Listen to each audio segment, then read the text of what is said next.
امام خمینی،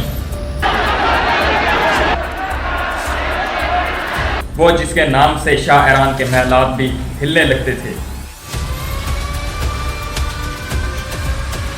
اور وہ جس نے پورے ملک کا نقشہ ہی تبدیل کر رکھ دیا۔ سن 1902 میں ایران کے شہر خمین کے اندر ایک بچہ پیدا ہوتا ہے، اور اس بچے کے پیدا ہونے کے چند دنوں بعد اس کے والد کا قتل کر دیا جاتا ہے۔ سوچیں، وہ یتیم بچہ جس کے باپ کو قتل کر دیا گیا تھا، کیا وہ اتنی بڑی سلطنت کا لیڈر بن سکتا تھا؟ کیا وہ اتنی بڑی سلطنت کو گرا سکتا تھا؟ امام خمینی نے قرآن، فقہ اور حدیث کا علم حاصل کیا۔ وہ قم کے مدرسے میں ایک بہت بڑے عالم کے نام کے طور پر جاننے لگے، لیکن ایک چیز انہیں سب لوگوں سے جدا کرتی تھی، وہ صرف کتابوں کے اندر ہی نہیں بلکہ پریکٹیکل لائف کے اندر بھی ظلم کے خلاف آواز اٹھانا چاہتے تھے۔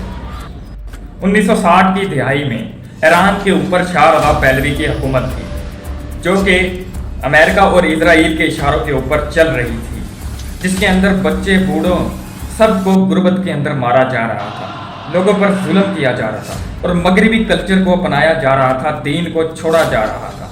امام خمینی نے مدرسے کے اندر کھڑے ہو کر کہا، جو حکومت اسلام کے اصولوں کے خلاف چلے وہ ناجائز حکومت ہے۔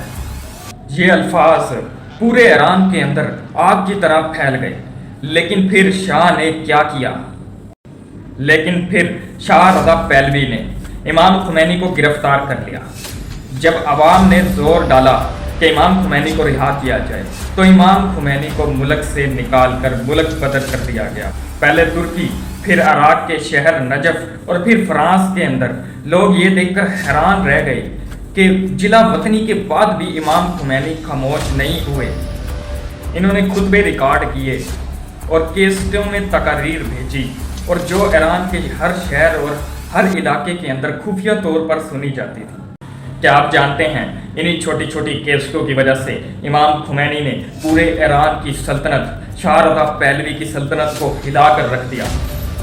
1978 کے اندر وہی چھوٹی چھوٹی کیسٹوں پر تقاریر سننے والے لوگ شاہ رضا پہلوی کے خلاف ہو گئے، سڑکوں پر آ گئے۔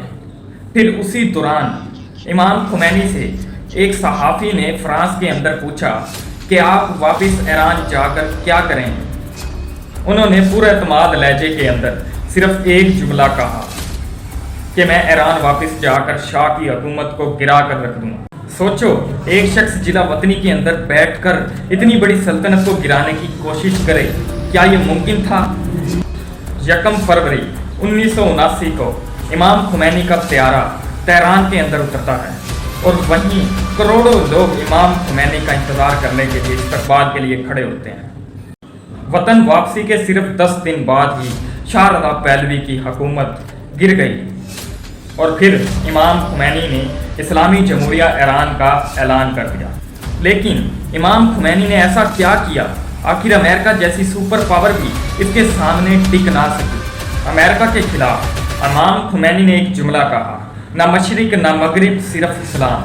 اس دور میں امام خمینی نے امریکی سفارتکاروں کو تہران کے اندر یرغمال بنا لیا، اور پوری دنیا دیکھ رہی تھی کہ آخر ایک چھوٹا سا ملک اتنی بڑی سپر پاور کے آگے ڈٹ کر کھڑا ہو گیا اور اسے للکار رہا۔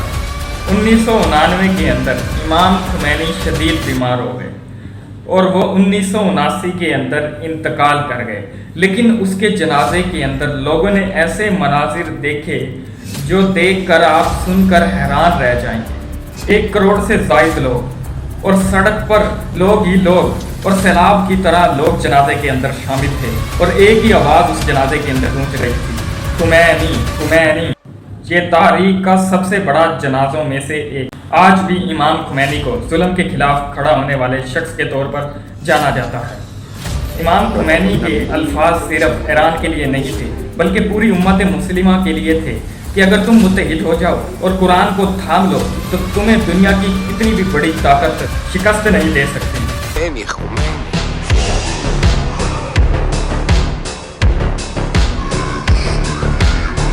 اگر آپ لوگوں کو یہ ویڈیو اچھی لگی تو اس ویڈیو کو ایک لائک اور میرے چینل کو سبسکرائب لازمی کرنا، اور ایک پیارا سا کمنٹ بھی کر دینا۔